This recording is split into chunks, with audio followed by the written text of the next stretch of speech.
We are live. We are live. We are live.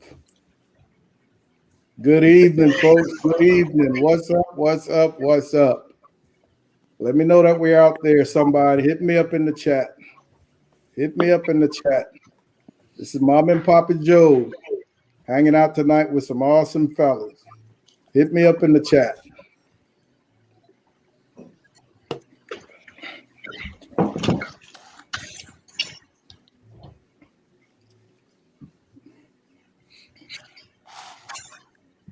Mr. Tompkins, boy, I can always count on John. Good job, John. I appreciate it, baby. Thanks for being here. Chris, nice to see you here, Chris. Nice to see you here. We're going to give this a few more minutes.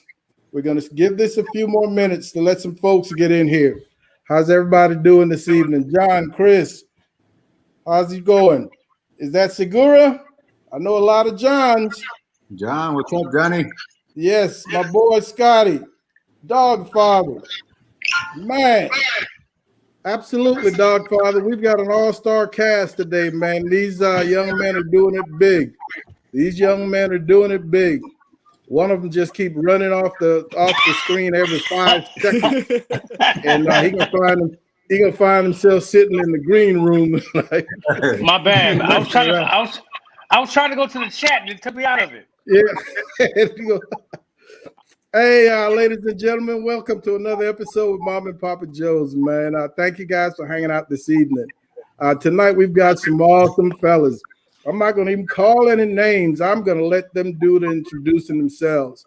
And the reason I brought these fellas together is it's because of a topic that most of us have entertained at some point during our barbecue career. Vending, selling barbecue. How many times has somebody told you, man, you should sell your barbecue? How many times has somebody out there told you, man, you should sell your barbecue? If I had a nickel for every time somebody told me that, man, I'd be sitting on the French Riviera right now, chilling, absolutely chilling. Well, these guys have heard that story, and they are taking it to the next level. Let's start with the top. Mr. TNT, please introduce yourself, brother. What's up, y'all? This your boy TNT with a Southern explosive taste. Like I say on my Facebook, I was brought here to bring Southern barbecue experience to Northeast Iowa, along with competition and catering. The key to my barbecue is I cook for my competition like I'm cooking for my customer, and I'm cooking for my customer like I'm cooking for my competition. And I believe you're only best when you serve your last sandwich. So that's what people remember you by: your last rib, your last sandwich, your last slice of brisket. So everything has to be on point all the time. My man. Hey, truer words never spoken. Awesome, T. Glad to have you here tonight. Mike, what's going on, Mike? What's up, guys? I'm Mike Valdez, man, out of Von Army, Texas, with Smokin Pops Barbecue. Got into the competition scene in 2014. The very first cook-off, man, we entered it. My mom saw a flyer down at the vet down in Somerset where we're from, and she's like, hey, let's enter this cook-off. So we entered it, and we didn't know what was going on, so we entered the cook-off, and lo and behold, we won grand champion. So with that being said, man, that just opened up all kinds of doors. I told my pop, I said, hey, man, let's see what we can do with this. And next thing we just started competing, cooking, doing caterings here and there, which led to the level that we're at now. So I mean, it's pretty awesome. Good to have you, Mike. Good to have you. And Jorge, my buddy, what's happening? What's going on, Joe? Jorge Flores, Eagle Pass, Texas. There goes Andre. Well, we started as CSM cooking, jumped on the scene. Just thought, that seems like fun. Watched Pit Masters. Said, I think we could do that. And we tried it out. And we had luck here and there. And then we ended up taking CJ's class, Mike and I together, and that's when the wheels kind of turned for us, and it put us in the right direction. And then, like CJ says, everybody says, oh, you got the best barbecue. You got the best barbecue. You should sell it. You should sell it. Well, it's the best when it's free. So, yeah. That was, I guess that's the mark for us when it was like, are people willing to pay for it? That's when maybe it's pretty good. But we just started here in October, and we're motoring. Excellent. Thanks for hanging out with us tonight, Jorge. And my boy Dre, what's up, dog? What's going on, sir? How's it going? Well, my name's Andre. I was formerly known as DWID Barbecue, aka Clarence's dish bitch. So, just like anybody else, I started in the competition world after I was fueled by everybody else that I can cook. And so my story begins actually with Clarence. We went to a hobo fest down here in Converse, and I thought I was going to beat everybody. I was cooking chicken. I'm like, I'm black, I'm cooking chicken, I can't lose. And so I lost. And so I lost, and I went. I'm not used to losing. So I was crying, and Joseph came up to me and said, you know what, I can see your drive. It's not just a game for you. And, we got in contact, and before you know it, I started competing and, cooking with him and Tom and Bean, and he fast-tracked me, and I was awestruck, and I could never compare it to them guys. I didn't think so. And so opportunity came for me to go into the restaurant industry, and I said, you know what, maybe I can go win GC every day and not just pay for it, And so I started the restaurant industry, and then after, we'll talk about it later, but then I became mobile after that. So, but my career actually started with the guy that I'm being interviewed by. So I owe him everything. I took his class with Bean. Much appreciated, Dre. Much appreciated. Darnell, something I didn't even think about, man, and I will get better at that, to have channels and links and other things that I can pass out. But my employee is working on that, and if she doesn't get it right, she's about to get fired tonight. But she's on it, Darnell. I appreciate it. Hey, gentlemen. So once again, man, thank you guys so much for hanging out with us. Jorge, you touched on something that is so prolific, man. The fact that when people are eating for free, when people are eating your food in that backyard, man, they're not going to tell you that your barbecue is average. They're not going to tell you that your barbecue is substandard. They're eating for free. They're not going to hurt your feelings eating your food. But competitions is a great way to find out, and going someplace and trying to sell your barbecue is another way to find out.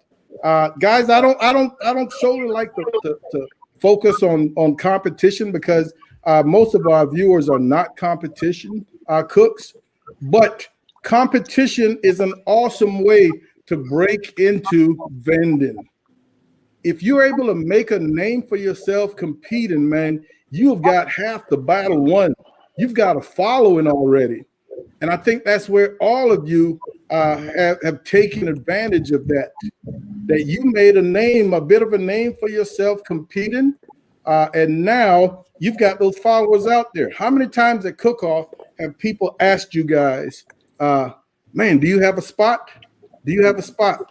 I get that 10 or 20 times. We get that 10 or 20 times, especially after awards. When they saw how well you did, they want to know, do you have a restaurant?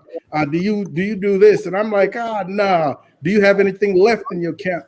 So that is a great way. And for some other people that I've met, cooking for the public was a way for them to get into competition. They practice their flavor profiles, and they hone into a particular profile and then moved into competition. But I absolutely love this way. Guys and gals out there, I know we've all thought about it. We absolutely all have thought about it. So as we get now into this, everybody here from different counties. So we're going to have different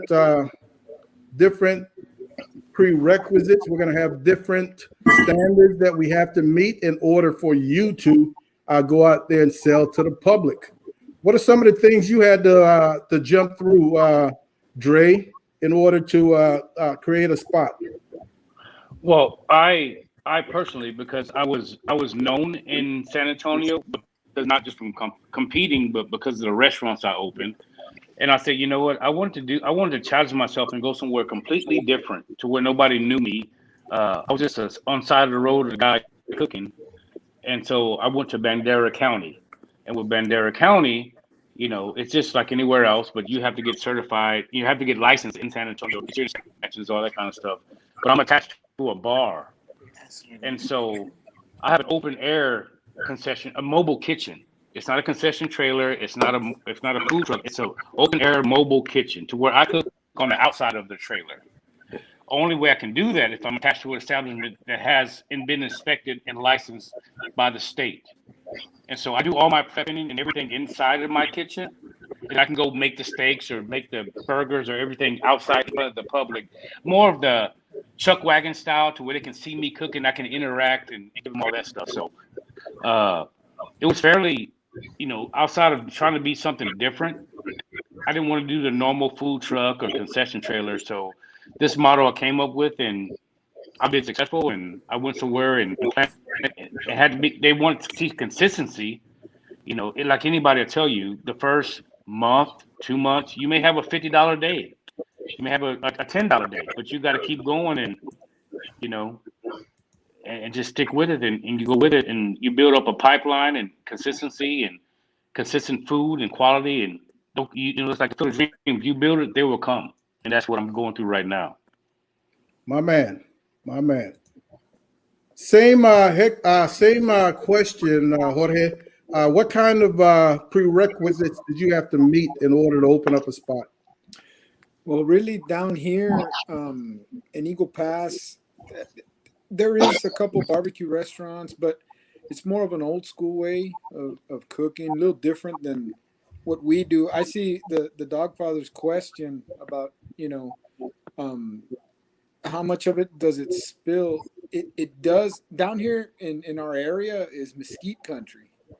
And us competition cooks, I mean, mesquite's a no-no for most of us, you know. So for me, it was a little different trying to show people that, you know, barbecue, you don't got to burp it for weeks, you know. It's a little more crafty, you know. And bringing pecan into this world was yeah, I didn't know if it was going to be able to work, and it has. People love it. People, you know, the fire management, I think, and the temps are really for me the things that spill over from being a comp cook to restaurant. Because I mean, if you're gonna inject every brisket, I mean, when I started, believe it or not, yeah, I was injecting 30 briskets, and then you realize that, I mean, there's so much profit loss in barbecue just in and of itself. And then you include having to inject every brisket, the time that, you know, it was figuring out ways to cut costs that, you know, when you go to I guess a lot of people that really do compete know that if you're going to go compete, I mean, there's really no, I'm not going to buy injection this time. You know, you got to go full bore every competition. And there's, you know, if you're going to go compete, you can't penny pinch. And with the business, I mean, for me now is just you're penny pinching left and right. How can I make this better without spending less? You know, that's really the big deal for down here. All right, great. Mike, in terms of prerequisites, in terms of meeting your county's standards to open a business, health standards, etc., what did you have to meet?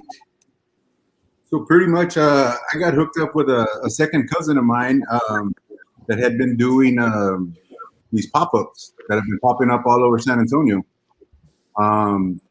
We got wind that we were into the competition scene, and went out to one of our cook-offs one time, and he's like, dude, this stuff can sell, just like we were talking about earlier.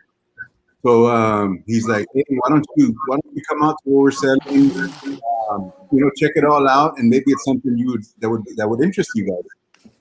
So me and my wife went out there and checked it all out, and I told my wife, I said, man, Dave, look at this. It's pretty awesome. Especially with the pandemic going on.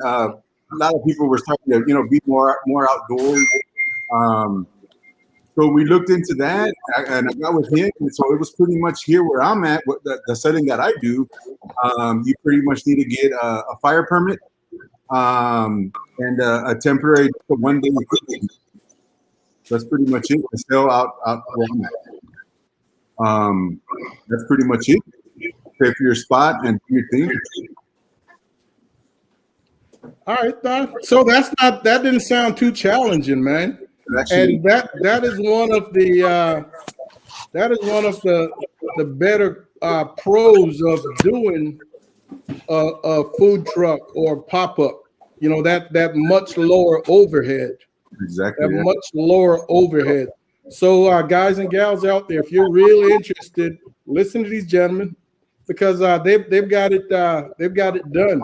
So a food truck or pop-up is a great way to test the waters without having half of your household income tied up in it. TNT, what kind of hoops did you have to jump through to meet your county's health codes?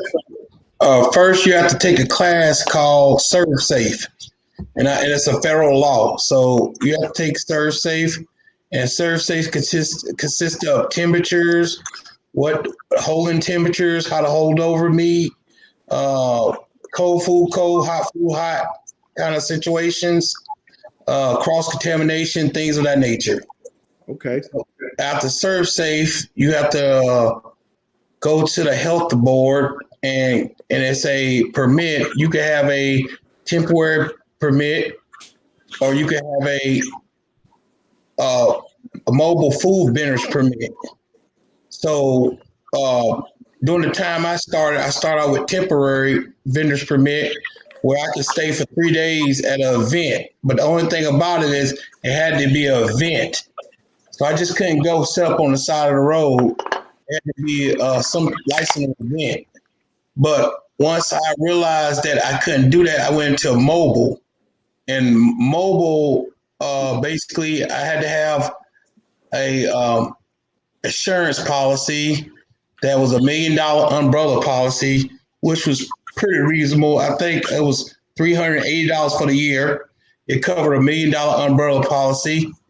And then I got another insurance policy commercial due to the fact that when hauling barbecue grills and things of that nature, you have to have a commercial license, because if your trailer or your smoker come unhitched, your insurance company won't cover that. And don't ask me how I know that. But if you look at my name, you'll see my smoker through a garage door. I work for law enforcement, so I had to have my officers write me a ticket. So you have to have a commercial license if you can pull something for a business. So it was the class. Then this wasn't difficult at all. And the insurance, and then the health inspection. And the health inspection, believe it or not, is so simple. And basically with a pop-up, you can have bus tubs. And basically you got to have wash, rinse, sanitation. 3 compartments, yeah. In a hand washing station that you can collect the water that goes out of the whatever you're using for a hand washing station. And and in my mobile unit, three bay sink and a hand washing station with some form of hand washing material. So it wasn't nothing really difficult that I think that people will make it difficult, but it's really not. It's just like I started selling barbecue to kind of keep up with my habit of competing. because competing is not cheap. So I started selling barbecue so I could compete and not take my income out of my household. But it started getting just overbearing, just calls after calls after calls. So that's a little bit of what I had to go through. Excellent, excellent. So, guys and gals out there, it's going to differ from locality to locality. So, but for the most part, these gentlemen are saying that it is not that difficult, for a pop-up. I am sure for brick and mortar restaurants, it's going to be quite a bit more detailed. So don't let the process of getting certified deter you. Make that happen if you really got that dream. And I'm saying that, and I'm trying to drill that in my head because I've got that dream as well. Let's take our first question. Dogfather, thanks for the question, Alton. I understand you guys have a following through competition that come to your catering, but how much of your competition cooking methods spill over into catered cooks? That's a great question. So as you're vending or catering, how much of your competition style or process actually goes into that, if any? None. I'll tell you, you can't. It's easy cooking one rib for 9 slices. I mean, you get 9 slices with 9 bones. I even forgot. Yeah, I know you don't remember. Yeah, yeah. Two chicken halves. I mean, you can't do that when you're cooking for a restaurant. I mean, like Jorge said, I mean, you'd be there forever doing that. I mean, so I don't personally, because I did it. I don't eat barbecue because I don't like the competition. It took the purity out of it because we did so much to it, and so I'd rather go eat somebody off a Weber in the backyard than I do competition cook. And so that's why I chose my method is not to go completely barbecue, and I do. With the chicken and dumplings, I do fideo, I do whatever I want to cook. That's why it's Kaos Kitchen, because I figure out what I'm cooking on a weekly basis, sometimes a daily basis, because I don't want to be confined to one genre of food. So competition doesn't affect my business at all. I mean, the methods that I learned from you, the timing, the being strategic, that's spilled over, and that's how I'm able to do what I do. But that's it.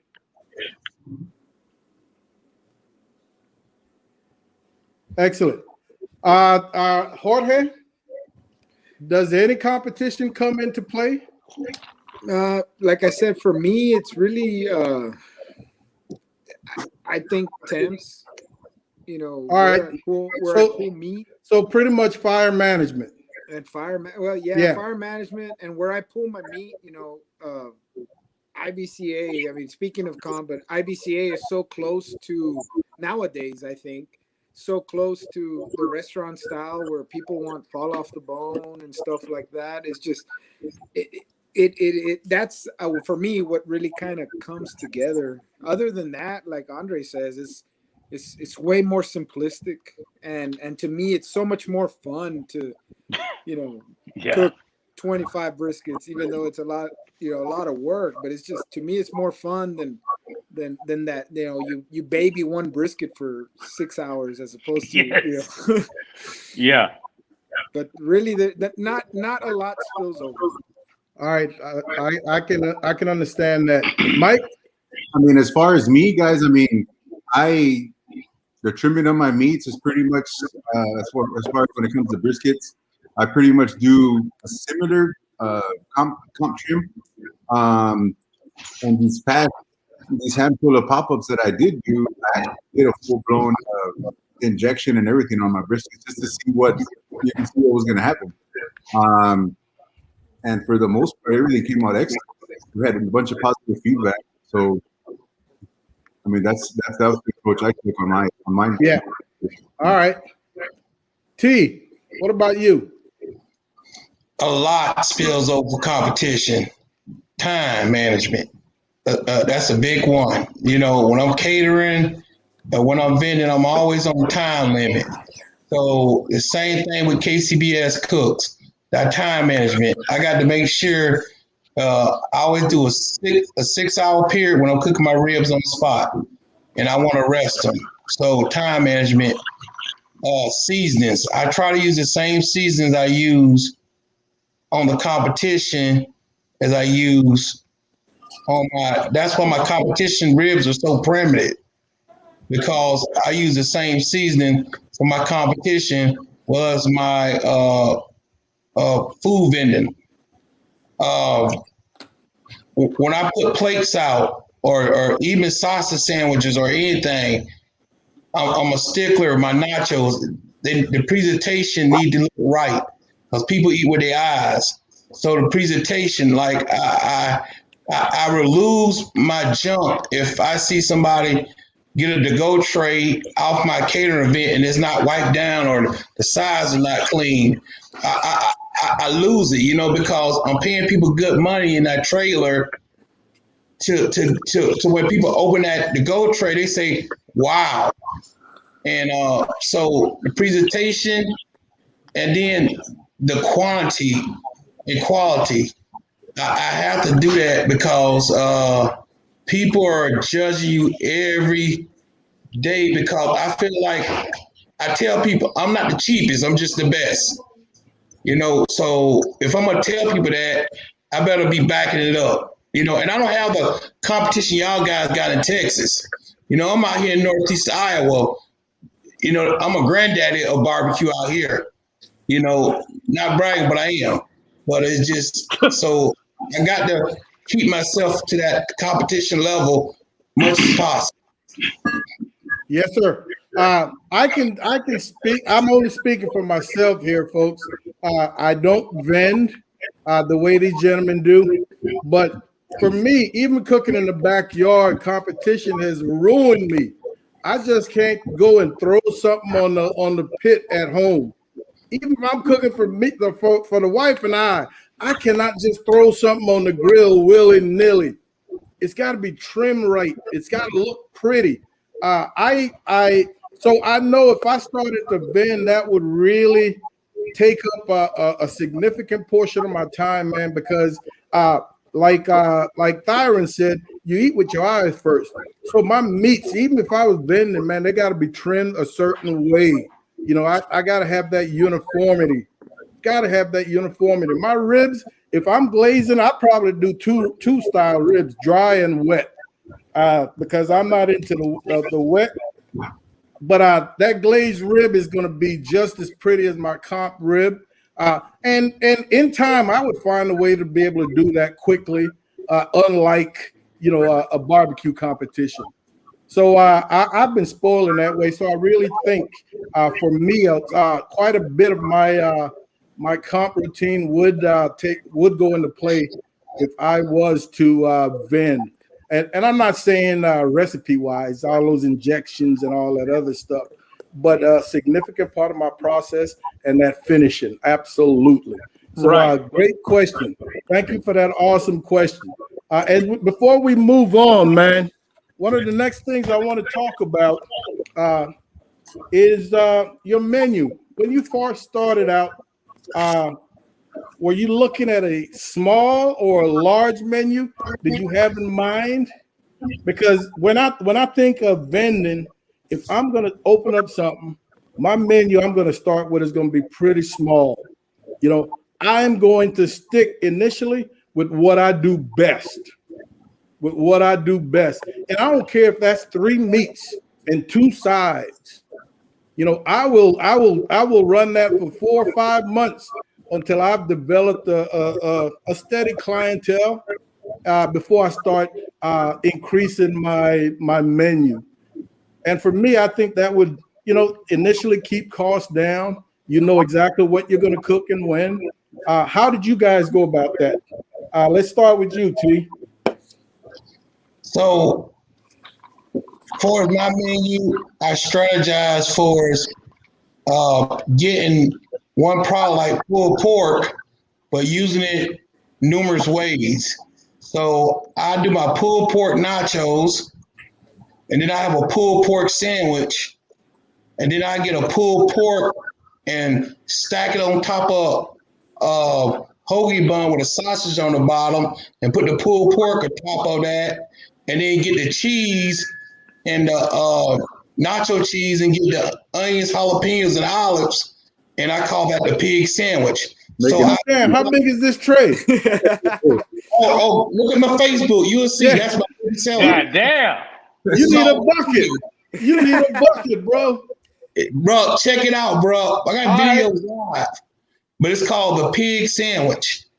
And I utilize different meats that way. So I may only have pulled chicken, pulled pork, and brisket, but I'm utilizing, like, instead of having a pig, you can have a flying pig. So the flying pig is a sausage with the pulled chicken on top, with the onions, jalapenos, cheese.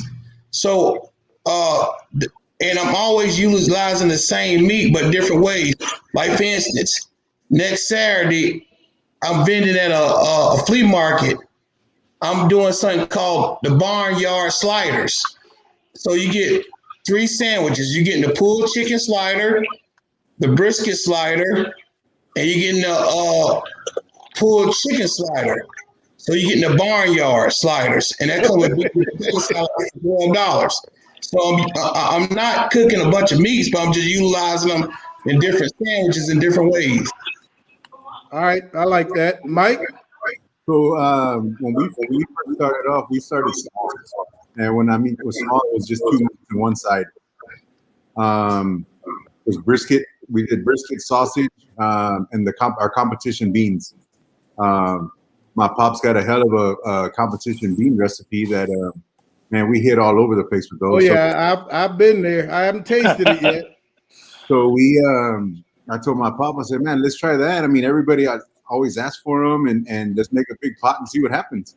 So, like I said, we went with brisket and sausage, and just like T said, we utilized it, tacos, brisket grilled cheese sandwiches, stuff like that, and just to see what was going to sell. And like I said, I mean, it's worked out. It's worked out real well for us. All right, excellent. Jorge, how large is your menu? How small is your menu? I got a small menu, just the classic. I mean, brisket, ribs, chicken, kind of comp style. I even have a package called the comp, where you get a brisket, a full rack of ribs, and a full chicken. I do pulled pork. It's funny, pulled pork down here and eat pork in general in this area is always a little rough. It just comes from a lot of people used to die in Mexico from pork. Yeah. So pork is still something that people don't really eat down here. Your traditional Mexican clientele just really don't like pork. So, we started like with one pulled pork, one pork butt, and lately we've been doing 3. It's been increasing. People like it. But like T says, I got my brisket. I'll sell it to you by the pound. I'll sell it to you in a sandwich. I'll sell it to you chopped. I'll sell it to you sliced. Pulled pork, and really that's it. We do have 4 sides, but I wanted to keep it as traditional as possible. Just because I don't have the largest trailer right now, so to be able to have the room to make potatoes and nachos and tacos, I don't really, just the decision is not there, for me to do it yet. All right, smart man, knowing your limitations, baby. Dre, how large is your menu? Chaos.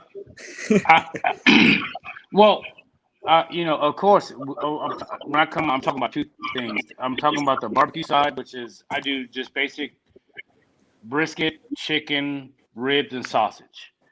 I'd rather have 10 things that are awesome, that are on point, than 20 things and 10 things that are mediocre.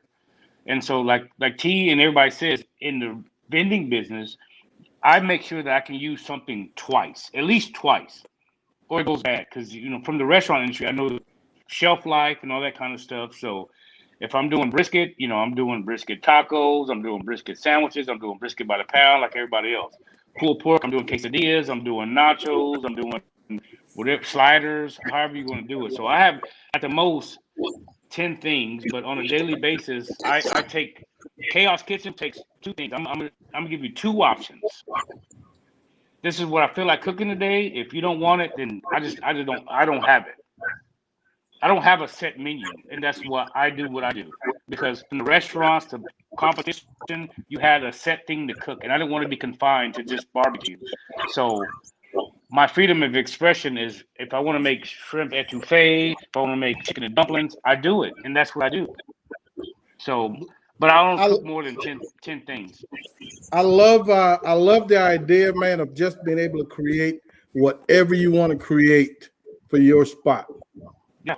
That freedom, I think, I would really just go crazy on, because then the world is the sky is the limit. You know what I'm saying? You can just wherever your imagination takes you, man. And if those people are enjoying it, you're gonna do well. So absolutely. So again, I'm of that same thought pattern, man. Find what you do well.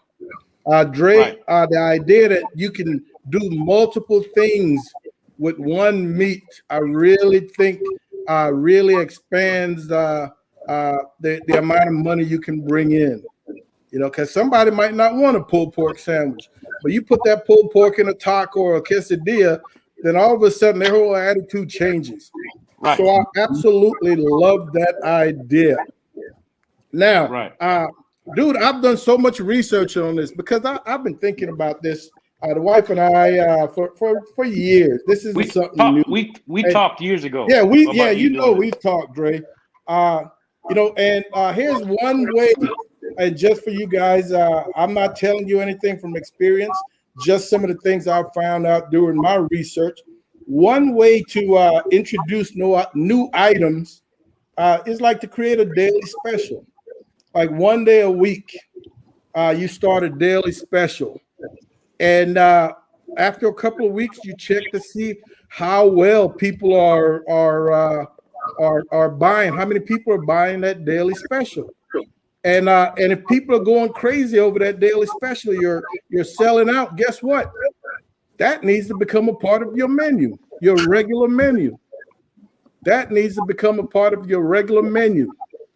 So that is one of the ways I would look towards expanding my menu. Now, next thing I want to talk about, guys, is quality versus quantity. And we just touched on a little bit of this, is quality versus quantity. I am just the serious fan of cooking quality barbecue if I'm going to vend. I'm not going to be worried. I'm not going to be looking to serve 1,000 people a day. You know, I'm not going to be cooking 200 pounds of brisket a day. You know, I want to be able to cook something that I can manage with a small number of employees, so to speak. So how do you guys cook quality barbecue without reaching out there for that quantity? Let's start with Jorge. It's hard, especially when it's selling. You know, we started that first weekend when we opened. You know, I told my dad, because he's my main help, we're going to try and see if we can get through 20 briskets over a weekend. We just opened Saturdays and Sundays, so we did 10 and 10. And they sold, and all right. And the next time we opened, I said, okay, we'll go up to then we did 30. We did 15 and 15, and it sold. And our quality, I mean, the quality I haven't seen drop. We're now at 45. We do 45 briskets in a Saturday and Sunday. It is a lot of work. That's the hard part. The loss of sleep between Dad and I is pretty hard. I got some help coming with a new pit, and I think that's where the comp kind of comes into play, where you're such a stickler for the little things because of your comp background. The quality I haven't seen drop. I really, really haven't, because it just means that much. You know, just like T said earlier, and Andre, you're trying to make that one brisket, be like if you were doing 9 slices and turning it in. Every brisket should be that way, and that's the hard part, is pushing yourself to the limit in that sense. It really has rocked Dad and I in that sense that, you're not sleeping for 3 days. At least me, that I open twice a week, Saturday and Sunday, every other weekend. But for those 3 days, sleep's at a minimum. Yeah. Mike, same question. So when we did, like I said, the first pop that we ever did, we had no idea what to expect. So I got with my pop and my mom and my wife, and it's like, well, how much food should we cook? Because we've never done this. We've never sold before. So over here, the pop-ups that I do, you pretty much you pay your spot, get your permits, and you go. It's like in a parking lot. So you don't know weather's going to play a factor. You don't know if people are going to show up. You're flooding Facebook and flooding all your social medias to see, And so I told my wife, I said, it's our very first one. Let's just do 3 briskets, a couple boxes of sausage, a couple of pounds of beans, and see what happens. So we did that. We started selling at 10 o'clock. By 12 noon, everything was sold out.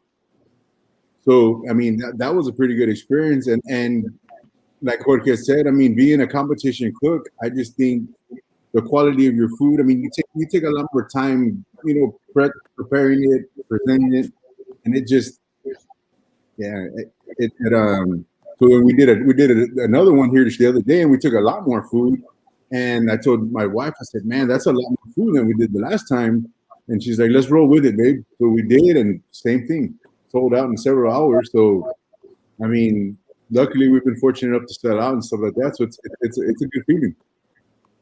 Excellent. T? Well, it's like when we do our Rib Fest. We do a Rib Fest. We try to go to all these little towns and do something called Rib Fest. And basically, we cook between 85 to 120 slabs of ribs at one time. And when we do our Rib Fest, it's actually a week of prep, because once you got to clean the ribs, you got to take the skirt meat off, you have to do all that kind of stuff. And we take our tips off our ribs because we sell our tips separate from our rib. And how do we try to keep the quality is we wrap our ribs. We just try to make sure that we buy good meat starting off. Like we want to stay with the same meat producer. We want to stay with the same person. We don't want to go over here because they're running a special and get some Harmel ribs. Then next thing you know, we get some Tyson ribs, and then we get some ribs that got the salum in it. Cook those, they turn to ham. So we have to stay with a rib provider, and that's Seaboard. So we stay with the Seaboard ribs, and we're trying to keep everything consistent from the brand of the meat we buy, the quality. Like we cooking brisket, we're only cooking prime. But we may have to mess up sometimes and cook a Black Angus choice. But I'm good with that because sometimes the choice is better than the prime. But we're trying to stay with the quality and consistency with the meat we get. And a prime example, if I can say this, is one time, this is a horror story. I brought 8 cases of these ribs called Bob Evans spare ribs. And when I opened the cases, it was a bunch of ribs and it was huge. Well, come to be, they was called sow ribs. They were sow ribs. And I seasoned them. I cooked them for 6 hours. And they drew back on the bone. And you couldn't bite them off the bone. It was so tough. I wrapped everything. Well, I threw every rib in the garbage. I didn't sell one rib because I come to find out that was a sow rib. I didn't know at the time, but that's because sows have babies. They stomach shrink, go back, shrink, go back. So those sow ribs are only good for grinding up in sausages. but I didn't know that. So I bought those sour ribs. So it has to stay with a consistent meat provider. So I think that's the biggest thing. All right, excellent. Dre, I thought he was saying sour ribs. I was saying that's some I'm bean like, ribs. what the hell was that? Yeah, Like, yeah, that's some that bean true? ribs right there. Yeah. Yeah, that is some bean ribs. Dre, your turn. On my take, man, I started off with just CAB, Duroc, and all that kind of stuff. But I found out, as far as what you said earlier about trimming briskets and trimming ribs, the stuff that you trim your briskets, how you trim them, you losing $50 to $100 per brisket. You just don't do that. And I cook prime briskets, all that kind of stuff. But more than the choice of meat, it's your choice of seasoning. It's more consistency in vending than anything. Sometimes you have to, during a snowstorm, you couldn't, my Cisco couldn't get to me with my brisket or ribs. So I may have to go to HEB and cook a choice brisket. But as long as it tasted like my prime brisket, no one ever said anything. And so my thing is, I utilize the competition world to use Texas, Chupacabra, Texas Select, and that's my lane. And so that's what I serve. That's consistency over quality of meat.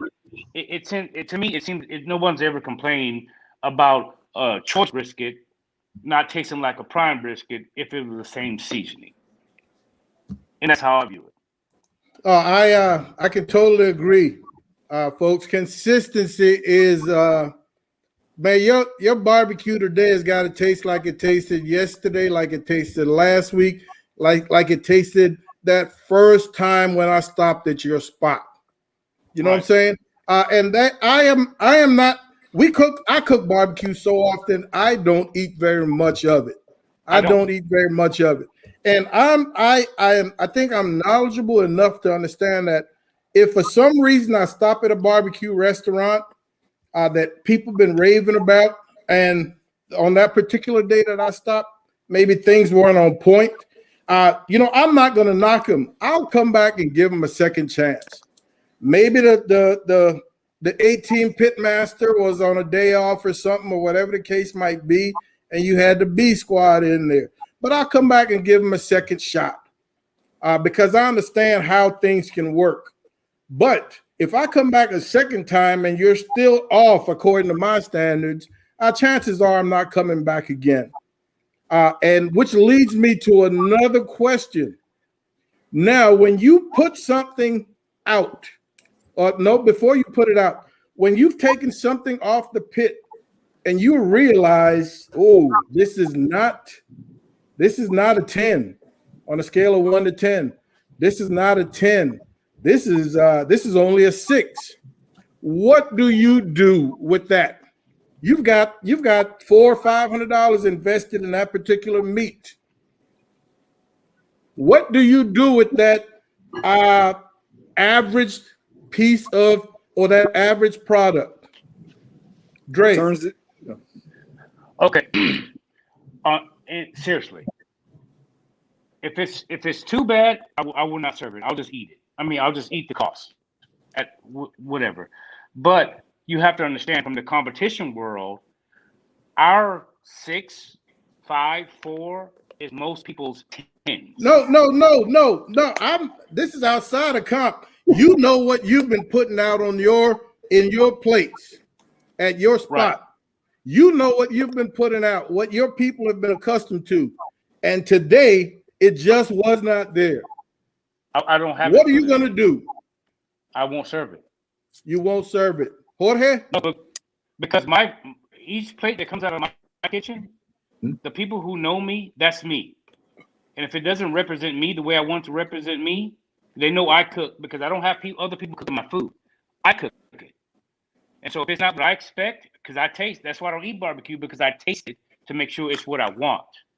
And if it doesn't represent what I want, I won't serve it. And I'll just have to deal with that.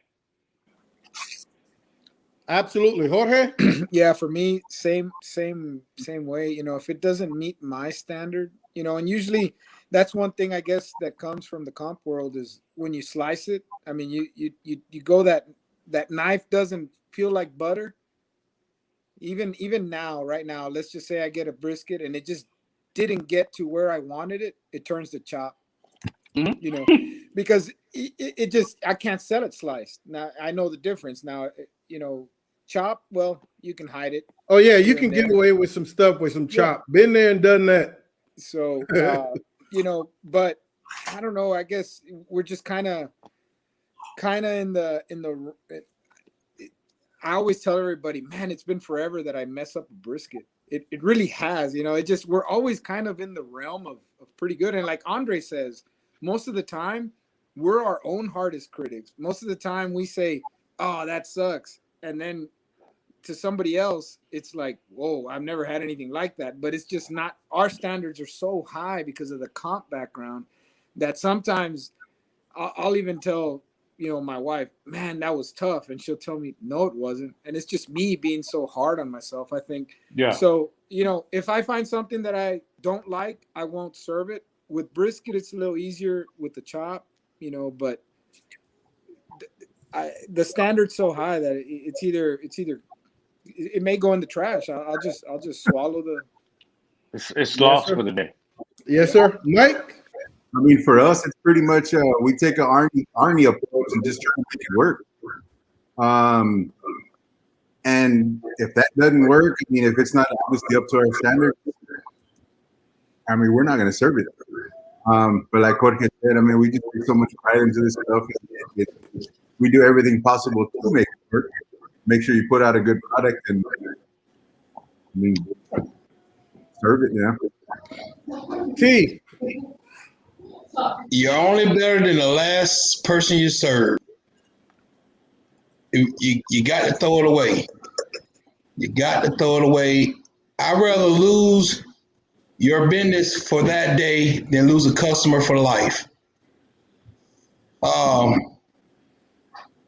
threw away all those ribs, you know, because I just knew they weren't right. And that was early in my barbecue career. I was broke, actually, you know, but can I throw this in there? You won't make no money off of ribs, Holly.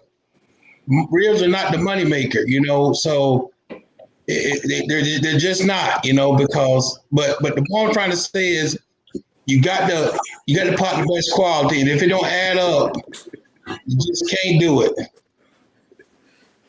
This is my boy Rick, Meat Stall. If you don't know Rick Meat Stall, he's got a barbecue sauce out there. And he said you can have the worst meat, but if you put his sauce on it, it will be outstanding. Rick, what's up, baby? I need to talk to him. You know, but I got one thing else to say.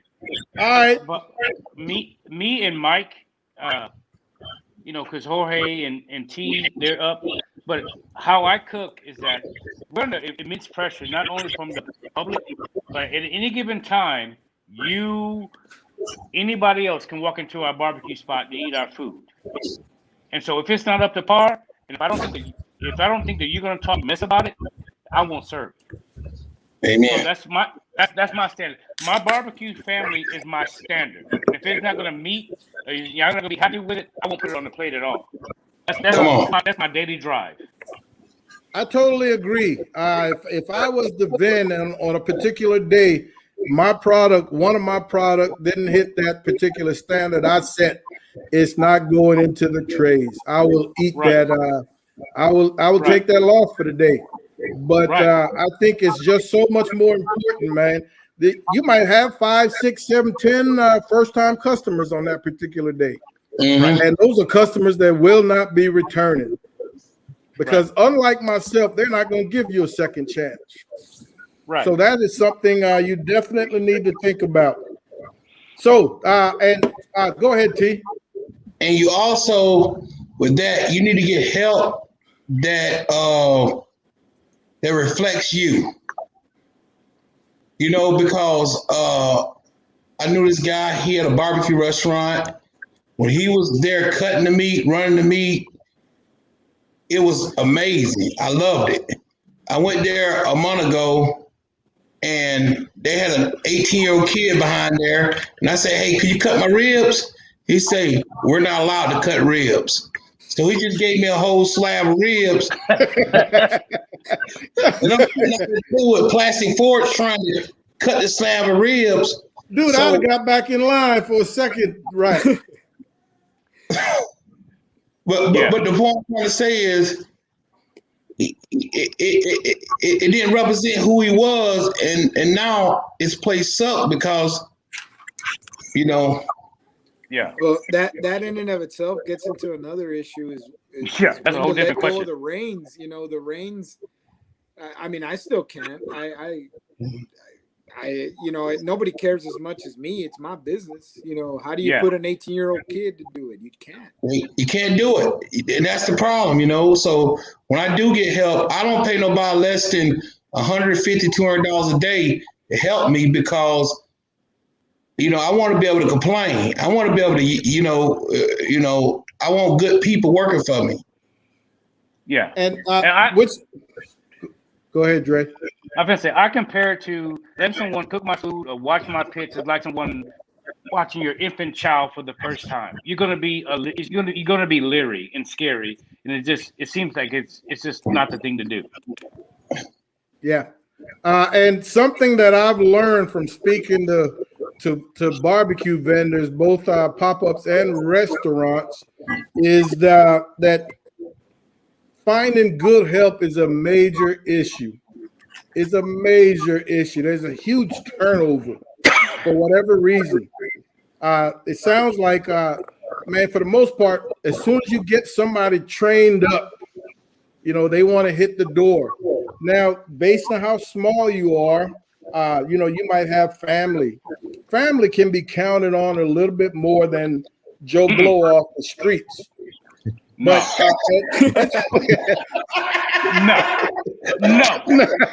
No, sir.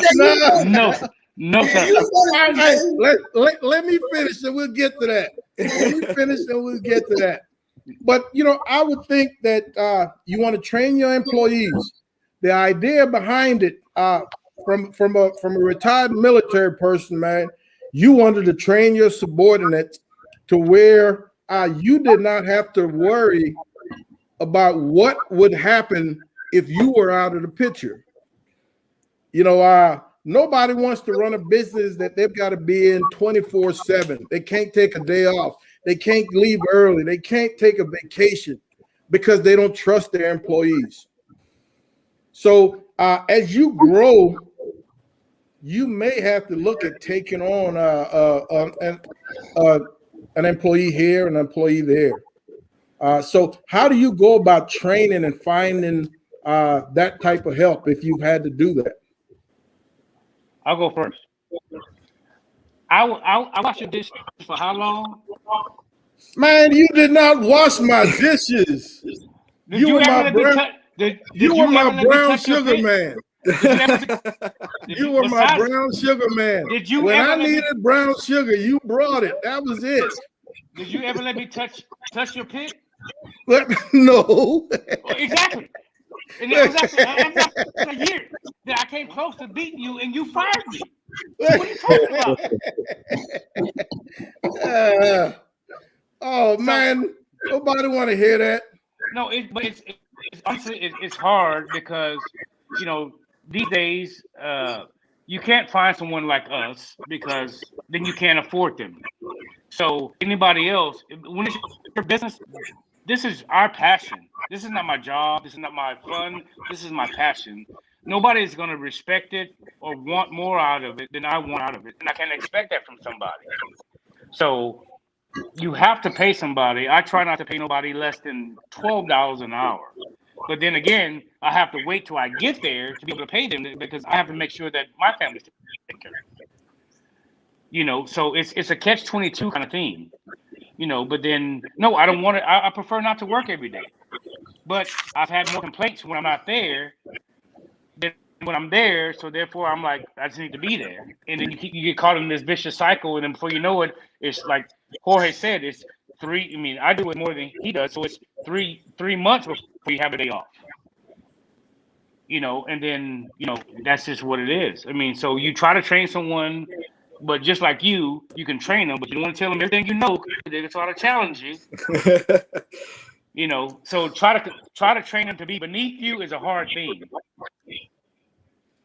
So that's just that a lot of us also, because of the comp background, we think there's all these secrets and we don't want to tell nobody nothing. Exactly. But I mean, at least for me, it's getting to the point where I was like, I got to teach somebody this trim, because doing it for 5 hours, it ain't fun anymore. It's just work now, and I don't want to work. I want to cook briskets, but it's all the little stuff. I still don't have any employees per se. Obviously, my wife, my mom, my dad, my mother-in-law. My mother-in-law is taking care of my infant, and he'll fall asleep, and she's making little cups of pickles and onions for me, all week long. Yeah. I couldn't do it without any of them, but let's just say if I get sick, ain't no way that restaurant's opening, because, there ain't nobody cooking. My dad tends fire, but I mean, he ain't fixing to go throw 30 briskets on, because he just doesn't. Well, I don't know if he doesn't want to, but it's just not something that he wants to do. I don't blame him either. We're pretty crazy for doing it ourselves, I think. Yeah. Well, I'll tell you, on this end, my one employee, she talks back all the damn time. She got one of those no fire contracts, so I can't fire. Dude, I'm in the same book. I just got to put up with it. Yeah, She thinks she my boss. Yeah, exactly. I'm sorry, gifts get more expensive. T, how do you handle that? So I got some great friends that help me, and when they're available, it runs like a champ. I mean, it runs like a oil well machine.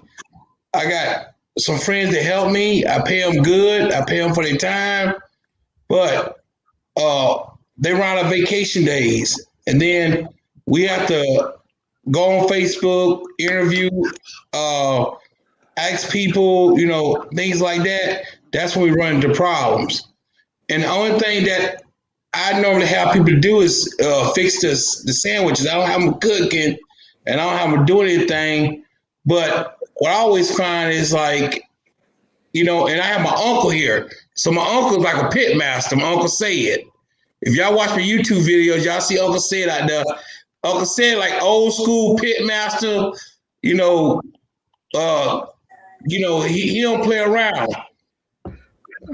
And I got a great group of girls that work with me. My only problem is when I get those new employees, they see the register getting full, and then they think different, So sometimes I have that problem. And I only had that problem a little bit, but most of the time I'm doing good. But I kind of like hesitant with the kids and things like that nature. I'm learning to be more hesitant with the family. All right, excellent. Especially kids, because. But on the flip side, I'm blessed. I have an employee who followed me from the South Chicken and Waffles, and as far as the catering side, you know him, but I have Ernest Spradlin who does all that stuff, so I can just focus on me cooking and get my product out as far as my vending. So I'm blessed with that. All right, Mike. So pretty much the level that we're at right now, I mean, it's basically family that we rely on. My in-laws, my pop, my mom, my brother, my sister-in-law there. I mean, they're all there. They're always there willing to help. So obviously my wife, she's the main deal in this whole deal. But yeah, that's what at the level, like I said, with that I'm in right now, just family. Excellent. So we spoke earlier, and Dre mentioned Cisco. In terms of sourcing, how many of you go through Cisco or something like a Cisco? I'm not there yet. Okay. So, Mike, are you just like a HEB, or are you just? Pretty much, yes, sir. HEB, Sam's, Walmart. I mean, restaurant people, you gotta wait in line for 4 hours. Any particular reason, Mike, that you haven't thought about a Cisco? I guess I'm just not there yet. So I work a full-time job. I have a landscaping business, and we're just starting barely to get into these pop-ups and the vending. So I just, haven't really put much thought into it. Yeah, and I don't know, Mike, if you were like me, I used to think that Cisco was all about, these massive restaurants and those types of agencies. But man, there are plenty of mom and pops that aren't going through, 5,000 pounds of brisket in a month or whatnot that have Cisco accounts. Their competition cooks that don't vend with Cisco accounts. So again, for the ease of sourcing, man, that might be something you'd look into. I definitely would. Well, most people don't know that, but before COVID, Cisco, of course, I was in the restaurant industry. Before COVID, you had to have a minimum order of $500 with Cisco. But after COVID, there's no minimum, so you can do will call and go pick it up yourself. You don't have to have it delivered. And instead of going and standing in line for 45 minutes at Restaurant Depot, for a pack of shrimp, then I'd rather go spend 15 minutes going to will call to Selma, or outside Selma to go to Cisco. But I've had Cisco agents. I've dealt with them in the restaurant industry, so that's the way I chose to go. All right, I got Benny Keith. That's who I run through down here. Right. And like Jorge, a little louder. I couldn't hear you, man. Who was that? I got Benny Keith down here. That's who I use. They have a $500 minimum. I don't think that their minimum ever went away. It's still a minimum that I run with. I also got a couple buddies that own stores here in Eagle Pass that I get ribs through, and it's funny, some things are cheaper here, and I mean, like T said, it's all about consistency too. Trying to cook the same product every time. I just had a discussion a little earlier today because I didn't get the briskets that I wanted. I mean, they're prime, but not what I've been getting lately. So it's a constant struggle, especially right now. And they keep talking about because of COVID, they had layoffs and we're struggling. Yeah. Everybody's struggling. So that's the hard part is keeping the quality, especially with, everything that's going on around, that's been kind of the hard part. Yeah.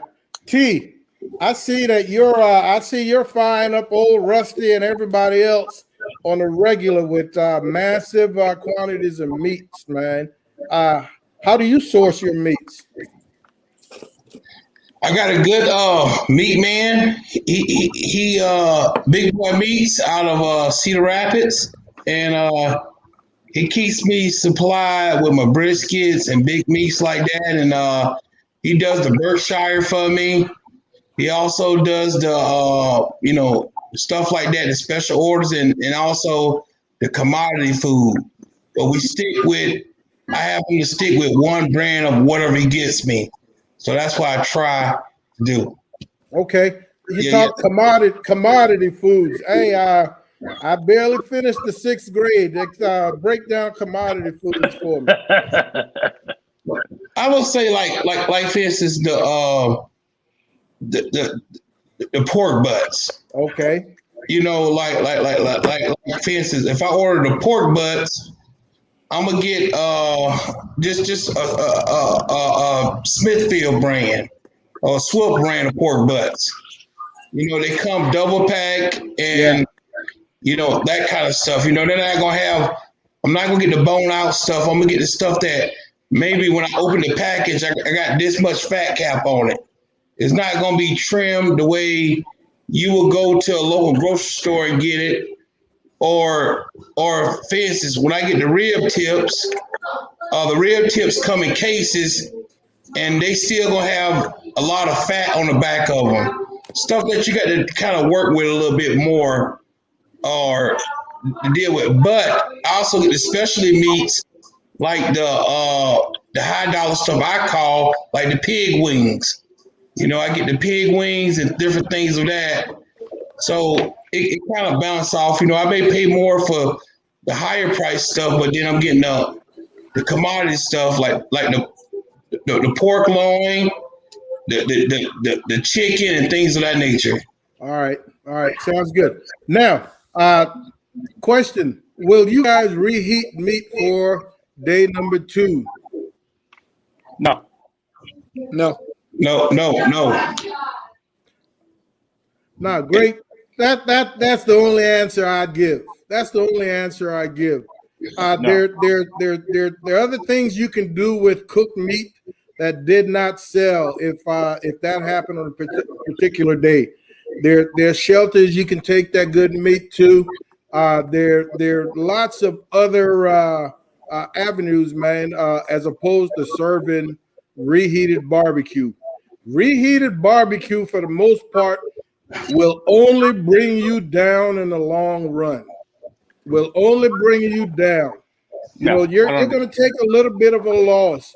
And again, this is where really get to know your clientele, looking at the history of your numbers, your spreadsheets and whatnot, to help you out with the amounts you're cooking. You got to understand that on a bad weather day, you're probably going to sell less if you're able to factor that into how much you're going to cook. So these are some of the things that you're going to have to look at. Yeah, I mean, like tomorrow. Tomorrow's is Good Friday, right? And so not to cook a whole lot of brisket and meat because there's some people who's not going to eat it tomorrow. And so it's hard to predict the unpredictable in this vending field. So we're consistently juggling and trying to, okay, what happened last year? Because it takes a year to give a picture of what happened the year before. And so like tomorrow, it's like, I don't have a fryer at the barbecue restaurant, so I'm not cooking. I don't have fish or anything. So it's like, what should we do? Holidays, all this kind of stuff. So, but like my briskets, I cook my briskets for tomorrow. I have them on right now. They'll be taken off, put in a warmer, and then I'll cut them in the morning. Everything else, I get there at 5 o'clock in the morning and cook fresh, and then that's it. Excellent. If you can't make a smoked chicken salad or something like that, then no, I'm not going to serve you 2 days old chicken. I mean, the next day chicken, next day sausage, none of that kind of stuff. It's not going to happen. Yeah. Now, do you guys have a formula for setting your prices? How do you go about setting your prices? Is it based on what you pay per pound of brisket? How do you go about setting your price? Why am I going to pay $7 for this brisket sandwich and chips? Why am I going to pay that? How do you go about setting those prices? At least for us, it really took a lot of the weighing the costs, and you read so much about three times, and that's kind of what we've taken into account. What it cost us. A little louder, Jorge. What it cost us, and then you take. For us, it was always that 3 times. We'd be happy with making 3 times. You make back your investment plus your time plus the profit. And that's just where we've kind of priced ourselves. Not so much. I mean, right now we still haven't gotten to a point where brisket has skyrocketed in price. I know that sometimes it happens in the winter. They say it gets more expensive. I haven't gotten there yet. So. That's just where we are right now is 3 times our cost, and that's how we price. Excellent. When I did cater, that was my base at 3 times. That was my base. But I would often push the limits because I went beyond the minimum in terms of my clientele when we were catering. So like T said up front, I'm not cheap, but damn it, I'm good. Mike, how do you feel about setting prices? I mean, just like Jorge said, that's the same exact approach we take. All right. T?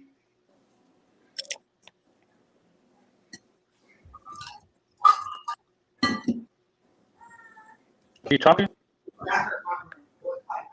I look at it. Can you hear me? Yeah, we yeah. can. Okay. I look at it as I want $20 for every customer. So when they come to my trailer, my main goal is for you to spend $20. So my uncle is out front. He know how to do it. I know how to do it. So when I'm offering you something, or when you're looking at the menu, I'm already throwing you towards that $12 mark. Now I'm offering you sodas. I'm offering you this. So how I come up with my price? I come up with my price where how can I get that $20 from you? So I have certain things that I charge extra for. So like my sandwich. A sandwich by itself is $10, but you get a meal for $12. And then you get a drink for $2. So I'm trying to build up on that $20, and then I got the big tip jar that got all the writing on it, so I get the rest of it. Get him, T. So Get him. that's how I try to market. That's why I do my ribs. If I sell a slab of ribs, I'm selling a half slab with a chicken quarter for $20 and 2 sides, and then I'm selling the other slab for $20 with a chicken quarter with 2 sides. Then I'm selling the rib tip with a chicken quarter and 2 sides for $10. So I'm getting that $50 out of a whole slab of ribs by using chicken quarter as the bait. So you get this big old to-go tray. So that's how I kind of try to, my whole goal is to get $20 out of you. Creative marketing. I love that. I love that. Chicken quarter or pulled chicken, some meat that I don't have a lot into it as a bait so that you can fill that tray up. Because a lot of people want a full tray. So if you get a $20 bill, you get a big full tray with a half slab of ribs, a chicken quarter, and 2 sides. It makes you feel better about a $20. You feel better about the $20 that you spend than if you was to get just something smaller. And that chicken quarter is not expensive, but it makes that to-go tray looks awesome. You know, when you put a big old piece of chicken plus a half slab of ribs plus 2 sides, and that's my whole goal is. I feel you. I love that. Dre? My thought was, man, because I dealt with COVID from the restaurant industry. I'm not trying to kill people, but I'm not trying to take away from my family. And so the way I see it is that, you know, if I give you a 2 meat plate for $12, if I charge you less than I want to charge you, you're gonna tip me more than I'm gonna charge you anyway. You know, if I charge you $12, you're gonna give me $18. I mean, I've charged them $8 for it. I charged $9 for 2 shrimp tacos, and I'm getting $20. So it's just because my thing is I'm more based on my customer service. Because if you can have great food and bad customer service, and they won't come back.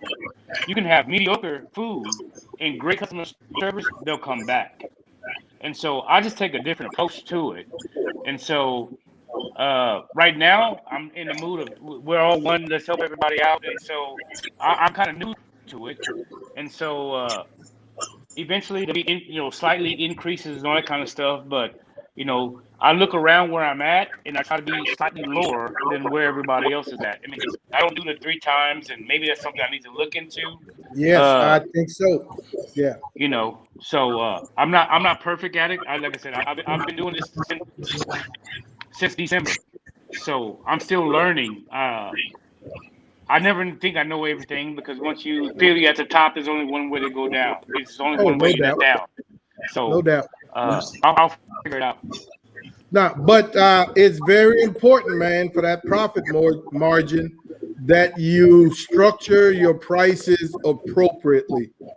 No, I agree that, and I do get up where I'm at. They do pay $40 for a slab of ribs. Yeah, and I spend, but again, I know that spare ribs are cheaper than St. Louis ribs, So I take the spare rib and cut the rib tip off and sell that additionally. So Yeah. I do it that way.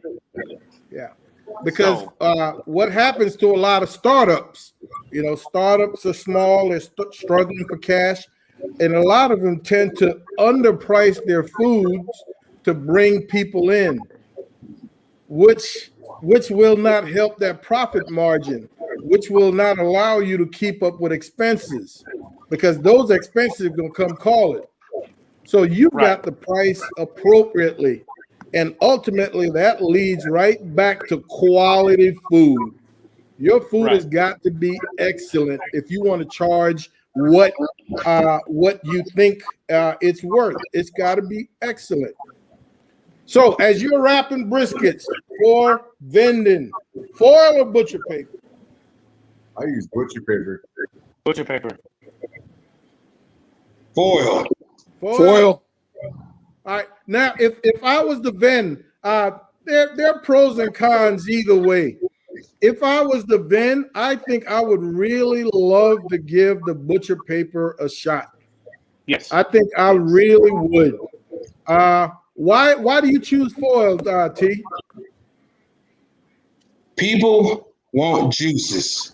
They want juices, and when you open that foil packet, you got a cup and 2 cups of juice coming all over there, and that brisket is set overnight in the proofer at a internal temperature of 170, and it's breaking down.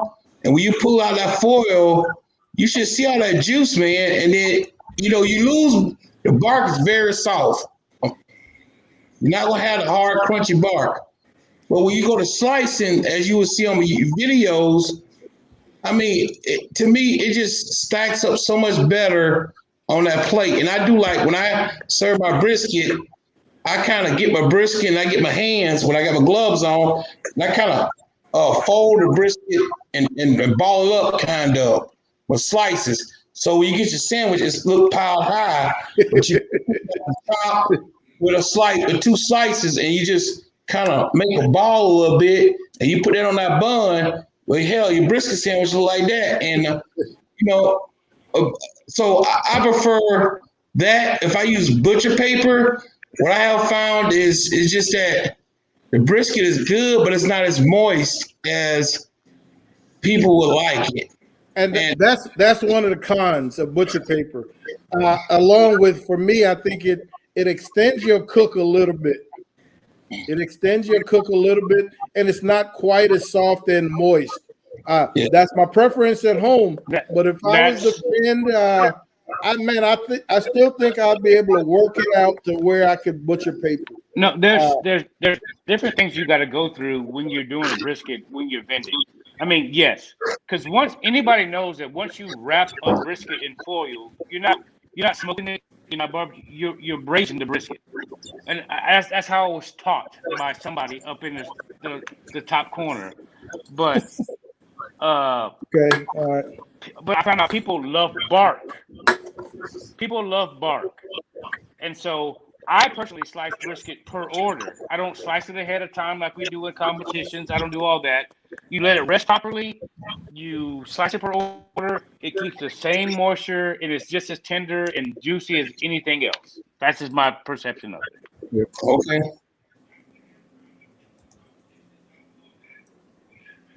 What was that?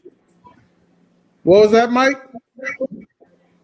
I do exactly what you said. I mean, I wrap in butcher paper. Just the bark that butcher paper leaves. And when you're slicing those briskets, and you have customers right there in front of you, man, just to look at their and look at that bark that. I mean, I tried that beef tallow with the butcher paper, and it was, in my opinion, it was good, real good. Yes. Yes. Mike, I'm gonna do one of those in the next few days. As I've got it's peach butcher paper. I'll tell you what. Man, nobody have anything but peach butcher paper. What are you talking about? You crazy? You oughta go to Walmart and try and buy some beef tallow. That for us has become a good way to use a lot of our trimmings. We make our own beef tallow. I'll spend a day making beef tallow, leave it overnight, and make it, and I use it on my brisket. I had Hey, never. y'all just putting all my videos out there. Stop.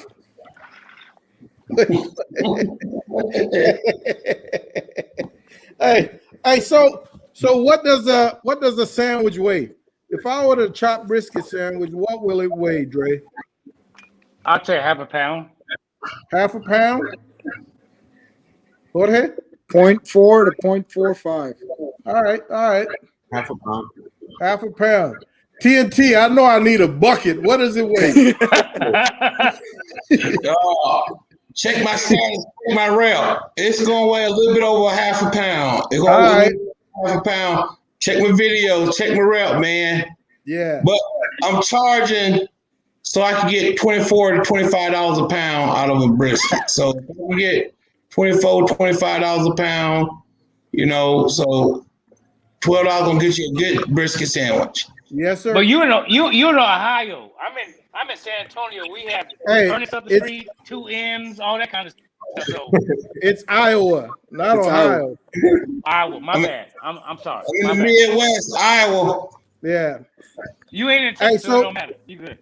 Hey, Kevin Wise, who does a lot of vending, put up an example of what his 3 times cost is, Dre.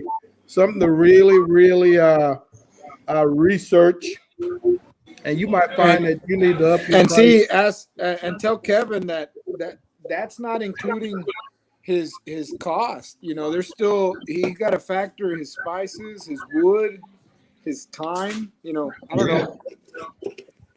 That pork loin is only 20, but I would each one to make it. I got you, Kevin. I got you. All right. So definitely.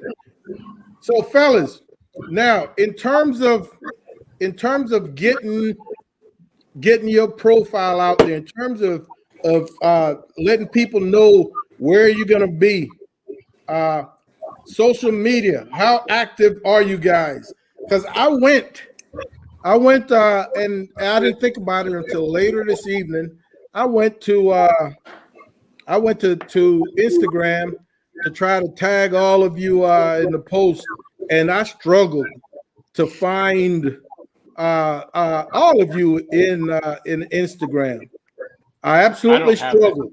So what do you do besides Facebook? I'm a Facebook fiend. I know Facebook. I can handle Facebook. I struggle at Instagram. I don't do anything else. What do you guys do in terms of social media to get yourselves out there? Word of mouth. I love the book. That book is a beast. Yeah. Oh yeah. Absolutely. And those for sale groups. Like when I do my posts, I put please share. And then when I'm doing my lives, I always tell people, hey, take pictures of your plate and share it to my page. So I just kind of like tell people, hey, take pictures of your plate and just share it to my page. Tell people, share to my page. I do things like that to kind of make it fun. So, because I have a long line. So I go out there with my camera and I just be like, hey, guys, this your boy TNT. I want y'all to go, and when you get your food, get home, take a picture of it and share it to my page. Let me know how you do it. Please leave a review. And I also have something I call intentional giving. So my intentional giving is like, I may say I got 2 slabs of ribs, 4 pounds of brisket, and 6 or 7 sausages.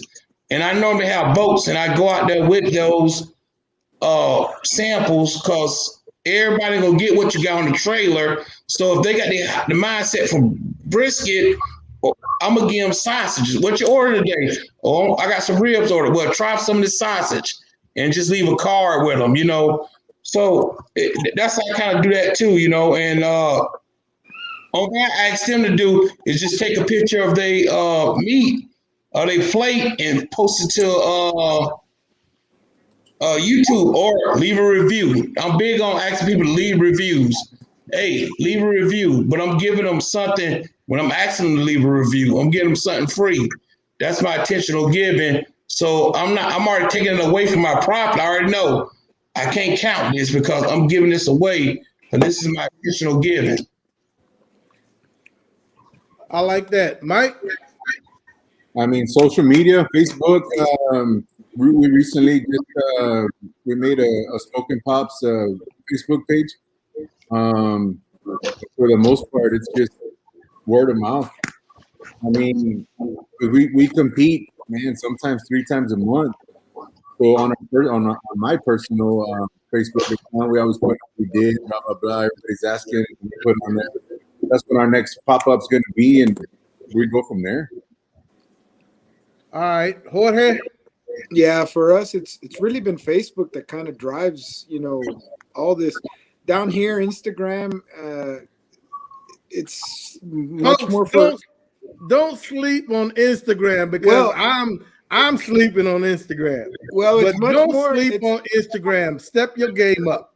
The only reason why I say it down here is that it's for a much younger crowd, and down here, that younger crowd don't go spend money.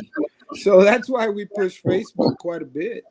But that's really Facebook, word of mouth. It's been catching like wildfire down here, and that's really it. Yeah. All right. So definitely, man. We cannot sleep on social media. If we're really trying to grow our business, you cannot. I am so weak on Instagram. I just figured out the other day that I couldn't post from my laptop. I had to go to my phone to post something on Instagram. So I need to step that Instagram game up with my pictures, my videos, my class announcements, the whole 9 yards. You see what Tom just put? Yeah. Double D, how often is Double D on social media? Double D is on social media about that much. Man, because I'm working. And I'm going to be honest with you. I left. I don't post much because I have a bunch of hecklers, and I have an Instagram page. I just haven't activated it yet because I have too much going on. And I go to my Facebook Messenger and see 100 messages, and I can't keep up. So I just can't keep up with all the fuckery that goes on within my. and I know you're talking about Tom Fuentes and CJ Bean, but those guys. But go ahead. Yeah. Yes, sir. Yeah. So I will activate my Instagram page within the next couple of days, and I will try not to be so delayed. But I'm working. Yeah. We're cooking. Ask Jorge or Mike or T that when I'm cooking, I ain't got time to look at it. When I look at it, if I have 60 messages, I'm gonna read the last 3. Yeah, absolutely. So mobility. Now, are you guys able to move around? Can you go from location to location? Can you take your food to the people, or do the people have to come to you on a regular basis? I'll go wherever. Okay. That's why I love mobile. I'm bringing it to the crowd. I'm bringing it to the people, flea markets, anniversaries. The new thing is having weddings. Like they want food trailers at weddings now. So I'm taking them to weddings, all that type of stuff. And I love being mobile. I love being mobile because when I go into a new town, and that's what I like too. Like if I'm there every day and people can get my food every day, sometimes they say, "You want to get some barbecue today?" Yeah, we'll get it tomorrow. But if they can catch me, I'm kind of guy like catch me if you can. So if TNT come to your town, you know you got to get there early and line up because I may not come to your town for another month or so. So I like going where the food at and catch me if you can.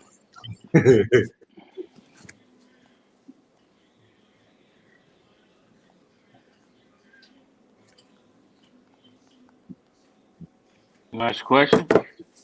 Mike. Mike, do you move around?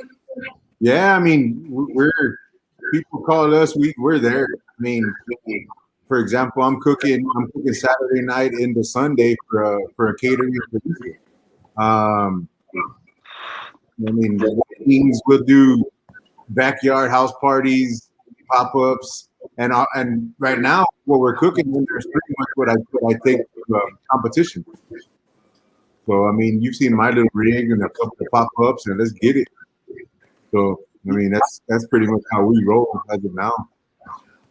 Yes, sir. I like that. Jorge? Right now, I mean, I'm mobile with the permit that I got. I can go anywhere in town. But lately, I mean, all I do is we rent that spot right on Main Street. But I've gotten a couple calls, like even Del Rio the other day. They had a music festival, which I wish I could have done, but I'm not ready just yet to go and do something like that. But I'm as mobile as can be, to some restrictions still, as taking a dive of a 2-hour drive on a Sunday wasn't the most exciting thing. And folks out there, man, mobility is important.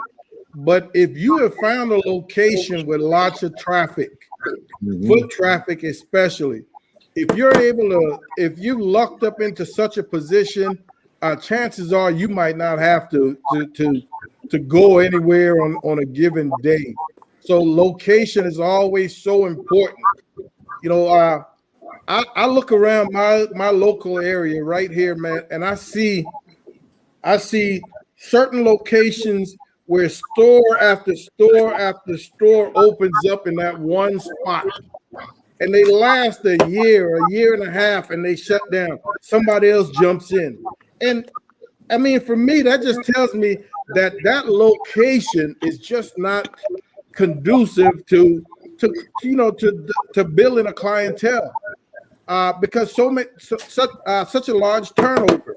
Now, barbecue might be something a little different, because people will go out their way for good barbecue. We all know that. Yep. People will go out their way for good barbecue. But if you're able to luck up into an awesome location, man, more power to you. You might not have to move around. Real quick before I forget, ladies and gentlemen, this YouTube Pitmaster competition, man, that we've been doing. 20 of us started. We're in the second round. There's 10 of us left. It's on Smokin Joe's Pit Barbecue. Mom and Papa Joe's made it to the second round. We're cooking against Smokin Joe's Pit Barbecue. This guy is awesome. He does he does everything well. So I'm gonna have to have my game right. The protein you're assigned is random. I was assigned. We were assigned steak of our choice. These videos will be dropped on April 11th. Thyron, tell them about your Thyron made it to the second round. T, tell them what you're cooking.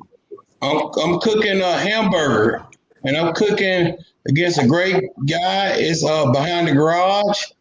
He's a great cook too, but I'm looking to bring it. You know, like I tell everybody, if you come to beat me, you're gonna beat me on my best day.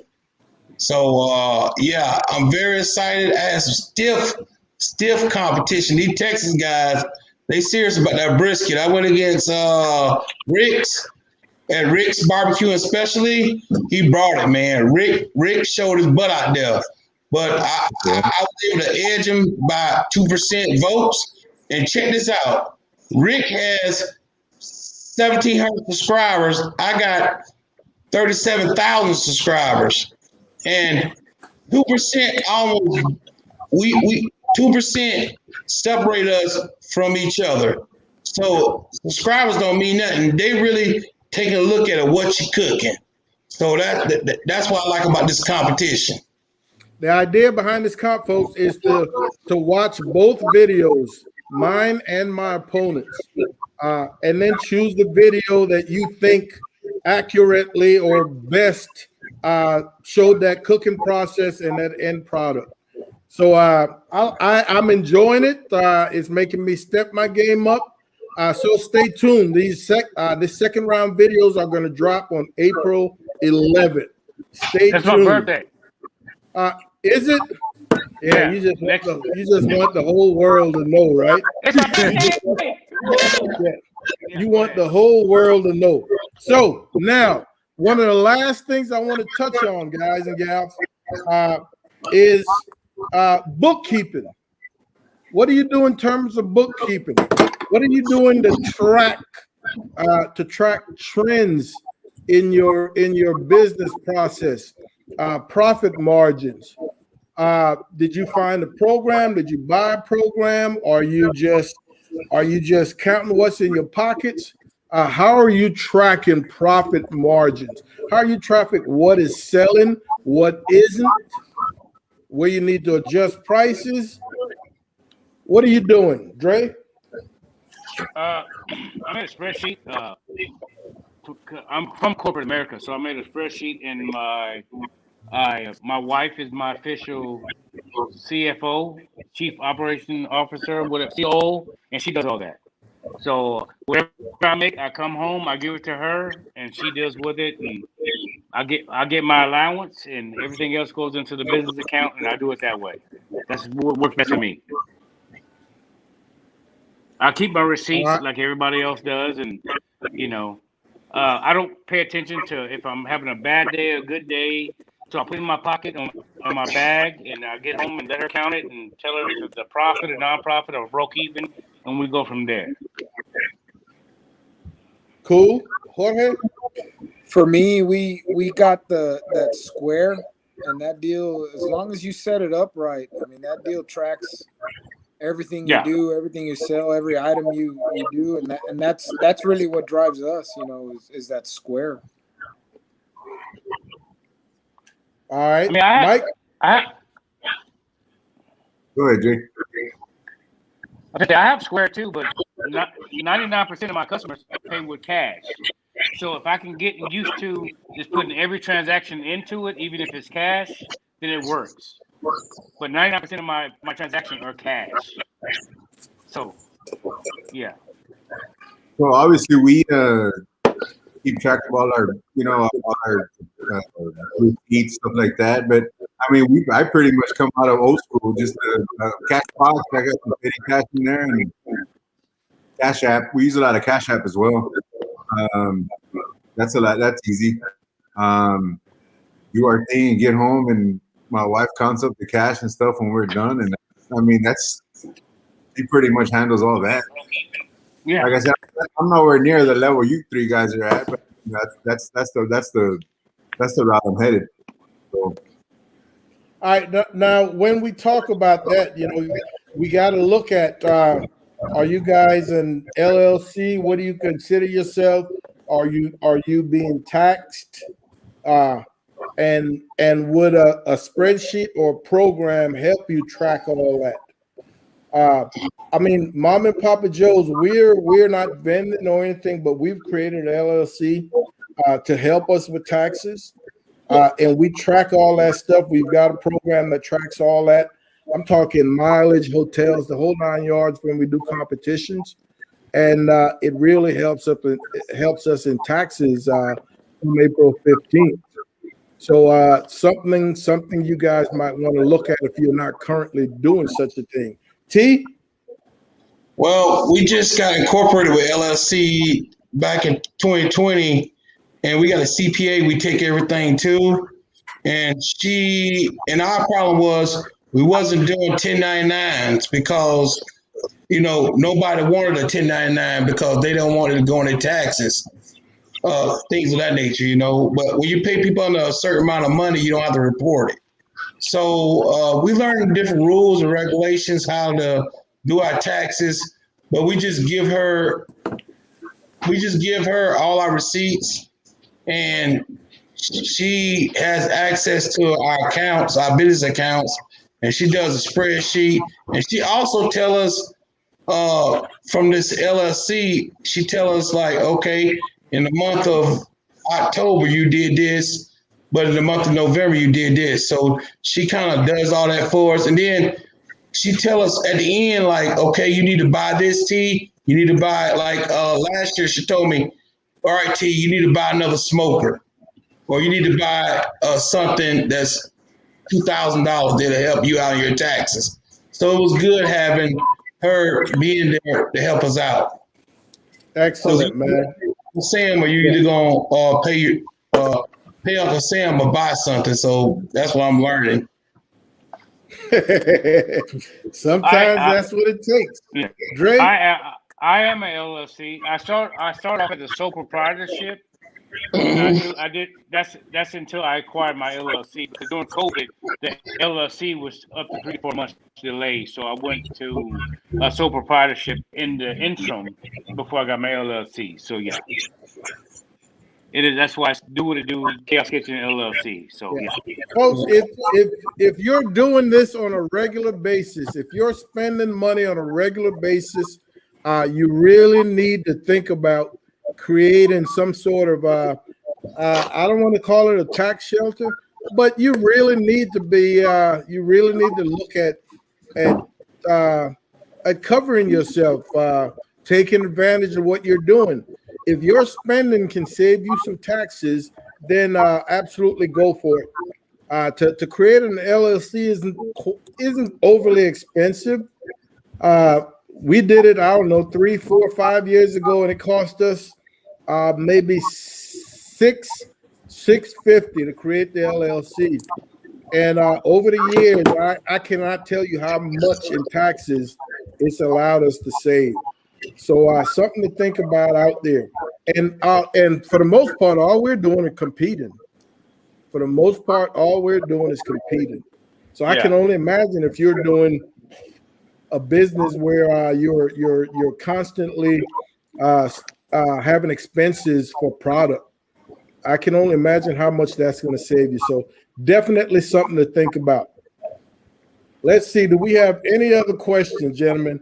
I think I've hit on every topic I wanted to hit on. Let me see if anybody.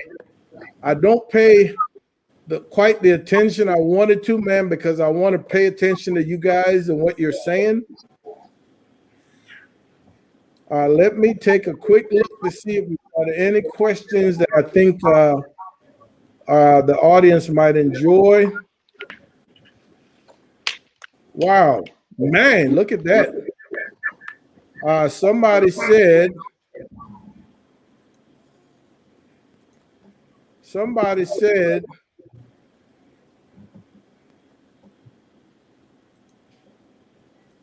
come on, where is it? Darnell said,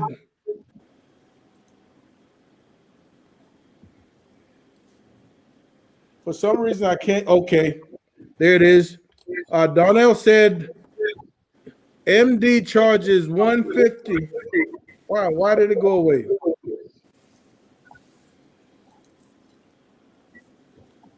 All right, I can't get that comment on the screen for whatever reason. We saw it. 150 for LLC? Yeah, okay. Darnell, can you expand on that? Damn MD, what the hell is that? But charges $150 to create an LLC. Folks, if that is true and if that is accurate, that is a massive savings compared to what Mom and Papa Joe's paid about 4 or 5 years ago. But is that to create it or to file it? Because there's two different things. I know when. Great question, Dre. I know we were all in one for our 650. Yeah, we were all in one. It came with the tax ID number, employee ID, the whole 9 yards. It came with everything. You don't have to worry about your name being taken and all that kind of stuff. But then they charge you additional fee to file for it, so that may be additional charges. Yeah. All right. So MD is Maryland. So Maryland charges $150. So that would be something I'd have to research if I was in Maryland. I'm not in Maryland, so to hell with that one. But if you're in Maryland and you're interested, definitely check out Darnell's comment. Thank you, Darnell. That is awesome.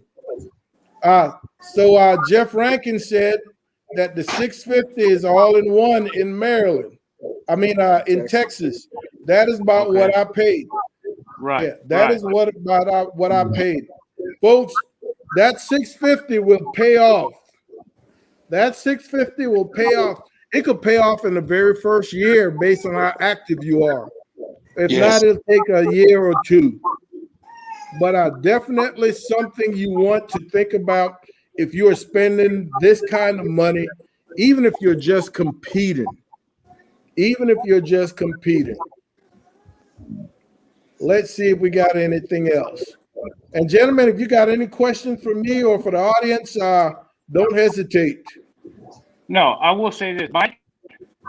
Since we're kind of the closest together, if you have a time where you need help, call me up, free of charge. I'll come help you out. It doesn't matter. Awesome, man. I appreciate that. It's about helping our brothers out and doing one thing for each other. That's all. That's who I am. Awesome, dude. I appreciate that. No problem. Hey, no problem. And my Likewise. my man Uncle Steve says it doesn't matter what it costs. Do it for tax purposes and protection. Hey, and Uncle Steve, if you don't know anything about Uncle Steve's rub, I'm telling you, I just got hit to him. Uncle Steve, I got my package. I can't believe maybe Tuesday, but on Wednesday I did a salmon.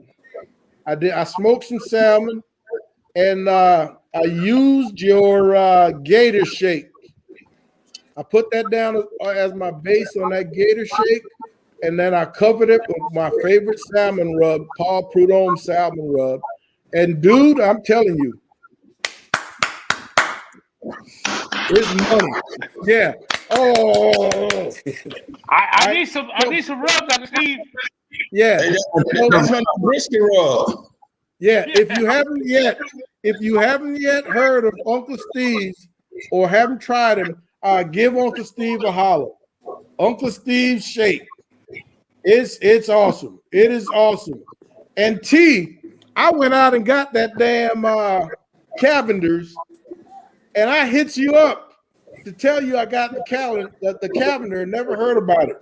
Cavender's Greek rub. I don't know who the hell Cavender is, but the Greek rub is money. I like it. Yes, it is. Man, I've been running with Cavender's Greek season for a long time, man. That stuff it's a sleeper. It's a sleeper. It is a sleeper. Yes, sir. Y'all gotta get some chupacabra, I'm telling you. Oh, no doubt. Not that don't, dude. Chupacabra is in, I don't know, probably 50% of my my YouTube videos. I don't have a whole lot. I'm no Dogfather or TNT barbecue or anything, but Chupacabra is in. Select, yeah. Chupacabra is in about 50% of my videos. They're good stuff. And next week, ladies and gentlemen, join in to the same time, same channel. We're gonna have Dan Arnold from Sucker Busters as our primary guest. We're gonna be talking Sucker Busters. One of my rubs that's been so consistent in our competition products from probably day number 3. But so stay tuned. Guys and gals, it's going on 2 hours, man. I do not want to keep you any longer. I really appreciate you guys hanging out with Mom and Papa Joe's. And I am thinking about doing a brunch live on Sunday. If anybody wants to join me to cook a brunch, I'm talking about an hour. So it's going to have to be something that you can cook in an hour. And we will do a quick brunch live. We'll show off what we're cooking for brunch on Sunday. Hit me up in a DM on Twitter, Facebook, whatever the case might be, and we will try to make something happen. I don't want to set it yet unless I know there's some people who are interested in doing it. Let me know. I would love to do it. I would love to hook up with you guys on a Sunday probably about 11 midday, and just let's have some drinks, some good eats, and some mimosas. Hit me up and let me know, and I will make a post if that's gonna go. All right, Double D is in. Double D. Hey, and if you don't know, Double D stands for Delayed Dre. Because you will send him a message today, and he won't respond for another 3 days. I'm working. Right? So that's what Double D is all about. Y'all understand? I'm working. I don't got time to look at all that time. Yeah, dude, we don't want to hear that. Hey, so we're gonna call this a night, man. We're gonna call this a night. I'm old. We need sleep, and hey, I love you guys for supporting Mom and Papa Joe's. We love you guys for supporting Mom and Papa Joe's. Support your local small businesses, the TNTs, the Choches, the Smokin Pops, the Do What It Do Chaos Kitchen. Keep supporting these guys because they're making things happen. Thanks again for hanging out with Mom and Papa Joe's, and we will see you next week at the same time, same channel. Holla at your boy. Good night. Guys. Good night, guys. Later. Thanks, Clarence. Appreciate it, CJ. CJ, CJ. bro.